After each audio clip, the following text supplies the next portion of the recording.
Sou o professor João William. Dê um likezinho se vocês gostarem do vídeo. Compartilhe, comente, cadastre-se. Isso vai ajudar a melhorar meu canal, vai ajudar eu poder editar os vídeos. Meus vídeos não são editados. Tá, pessoal? Da maneira que eu gravo, eu posto para vocês. E eu vou falar hoje, não vou esquecer um pouco a política do Brasil, um pouco essa parte. E eu fiquei devendo lá, quando eu estava falando de ideologias políticas, do fascismo, né? Pessoal, eu vou comentando coisas assim interessantes sobre o fascismo, tá? Mas antes eu vou mostrar para vocês alguns livros que eu já li, estou lendo. E tem mais aqui atrás, quase todos esses livros aqui dessa fileira são sobre o fascismo, tá? Vamos lá, eu tenho esse livro aqui, ó, Várias Obras do Plínio Salgado, que é o que introduziu o fascismo no Brasil, que foi chamado de integralismo. Foi fundado o partido na década de 1932 a 1937, foi o período de duração do partido, que foi Ação Integralista Brasileira, né? Aqui eu tenho um livro de 1950, um livro histórico, né? Aí tá até meio rasgando aqui, do Plínio Salgado, né? Que é o Integralismo perante a Nação. Eu tenho mais integralista, deixa eu ver aqui. Integralismo.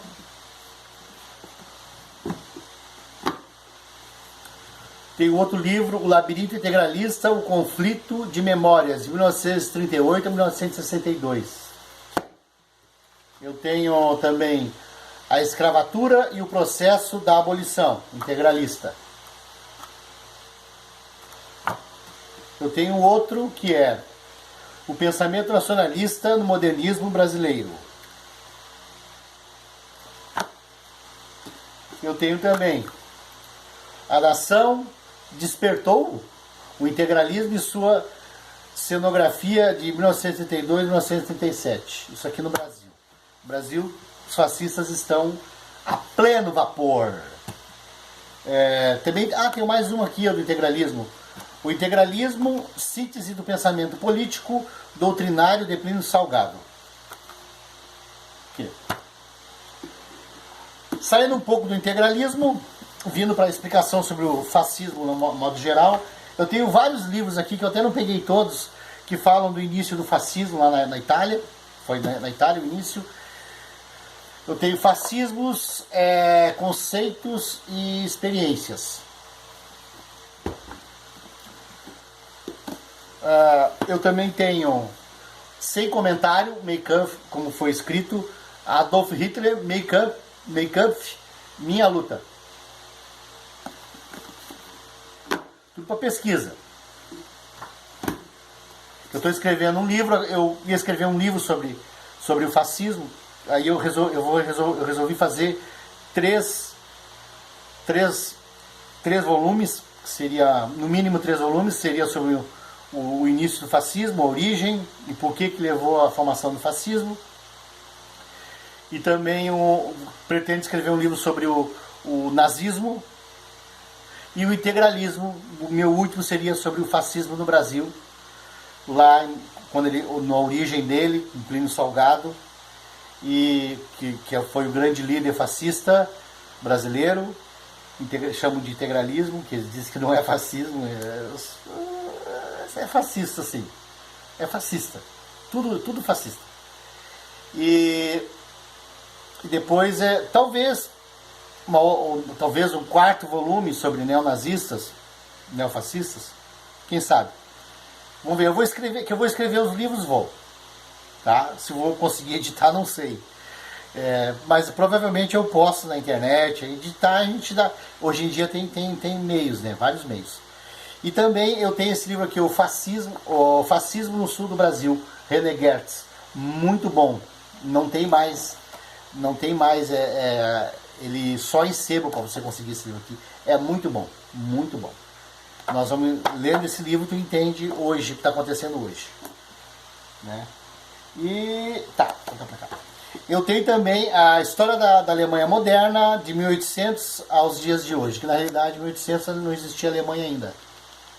A Alemanha foi existir depois da segunda metade do século XIX. Bismarck unificou a Alemanha. Eu vou falar sobre isso aí daqui a pouquinho, sobre esse assunto que eu vou iniciar. Eu vou iniciar só para comentar sobre o território, para vocês entenderem, né? E esse aqui não era, é que eu vou falar sobre, envolve esse trabalho, esse autor, que é aí o nome dele, me dá o nome completo dele, o nome completo dele é o Hatzel. Tá. Friedrich Hatzel, coisa assim. Pessoal, Hatzel, várias obras dele, do Friedrich Hatzel. Aqui está a fotinho dele. O que é importante? Hatzel ele é contemporâneo a Bismarck, que foi tipo um primeiro-ministro prussiano, que a Alemanha não existia, havia a Prússia e havia vários pequenos países, condados, ducados, principados, cidades-estado e pequenas repúblicas que chamavam-se Confederação Germânica. Eles acabaram, Bismarck teve a ideia de unificar e criou um país chamado Deutschland, que nós chamamos de Alemanha, Deutschland ou Terra do Povo, né? Deutschland é a unificação de todos esses povos de origem germânica, né? Todos esses povos que tinham mais ou menos a mesma cultura, o mesmo idioma. Só o Império Austro-Húngaro que não se unificou, que ele já era um grande império, e Bismarck meio que deu uma pressão, meio que o maior país era a Prússia e acabou, mas a Alemanha acabou ficando com toda a parte administrativa e o exército prussiano, que era muito, muito organizado e muito bem treinado. Isso a Alemanha acabou herdando, e os outros países. Pessoal, o que eu estou falando do Hatzel? Que o Hatzel ele foi o primeiro autor de geografia, o primeiro geógrafo, que foi um dos pais da geografia política e geografia humana. Dentro da geografia política, segundo essa ideia, ele era um seguidor de Bismarck. Bismarck tinha a seguinte ideia, que um país só se tornaria potência capitalista se ele tivesse um grande território. Então a ideia de Bismarck é que um país pequeno não se tornaria uma potência. Poderia até ficar rico, mas não se tornaria uma potência. E de certa forma ele tem razão. Então a Alemanha acabou toda essa confederação germânica acabou se unindo, formando a Alemanha, isso na segunda metade do século XIX. O que isso tem a ver com o fascismo? Tudo a ver. Principalmente com essa territorialidade, essa expansão territorial da Alemanha, que os nazistas abraçaram a geopolítica. A geopolítica, na época do nazismo, geografia política era uma coisa e geopolítica era outra. A geopolítica estava dentro desse estudo que era chamado geopolítica da geografia, dessa área da geografia, estava embutido a ideologia nazista. Tanto que o reitor da faculdade de Munique era um geógrafo. Muitos geógrafos, até que não eram alemães, auxiliaram essa ideia, essa ideia de território dos nazistas. Então os nazistas eles eram muito ligados, muito integrados, davam muita atenção, davam muita importância para a geopolítica. A geopolítica, depois de algumas décadas após a queda da Alemanha, o fim do nazismo, ela era vista com uma certa reticência, porque, né, uma visão não muito boa, passou a se chamar de geografia política e não se usava mais o termo geopolítica porque estava associado a uma ideologia fascista, uma ideologia nazista, né? Depois acabou se desvinculando, começou a ser usado novamente o termo geopolítica. Mas esse termo geopolítica, unindo as duas palavras, era usado na Alemanha nazista. Interessante, né? E por isso que se fala geografia política. Na realidade, as duas são a mesma coisa. É que vocês entenderam? Geopolítica, essas duas palavras juntas, estava associado à ideologia nazista. E geografia, então passaram a usar o termo geografia política para a geografia que estuda a política, não é mesmo? Que envolve o território. Então,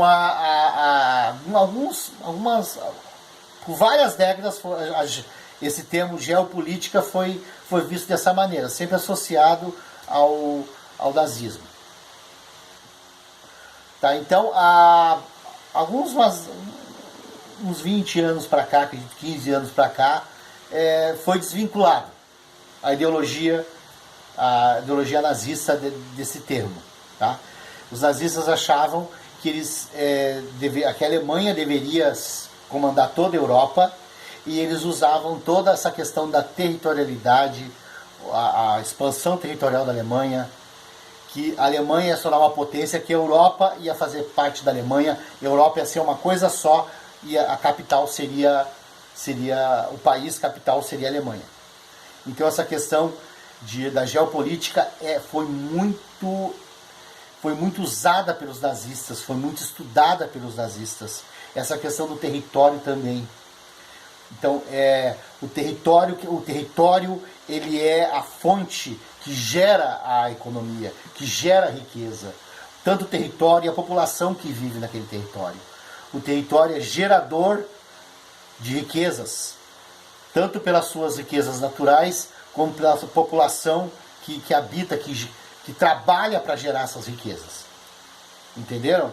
Então toda essa ideia era desenvolvida pelos nazistas. Então o interesse grande que eles tiveram em entrar numa guerra e querer conquistar toda a Europa.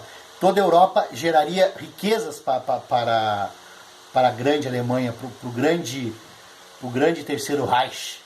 Né? Então essa visão do território é a visão de geração de riqueza, de ampliar o território cada vez mais, de domínio de todos os territórios do mundo, da Europa e do mundo. Então a ideia dos nazistas era isso. Sempre foi baseado na geografia política, na geopolítica, desculpa, eles usavam o termo geopolítica.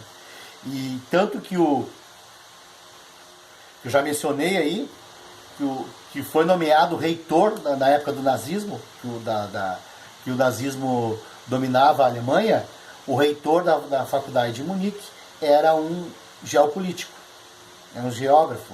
A geografia era muito ligada, na Alemanha, era muito ligada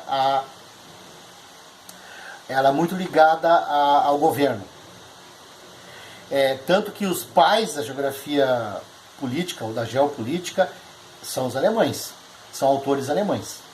Os grandes geógrafos, estudiosos da geografia política, são alemães. Claro, tem nos Estados Unidos, tem de outros países, mas os alemães que iniciaram, como Ratzel, como eu falei para vocês, é o pai da geografia política e da geografia humana.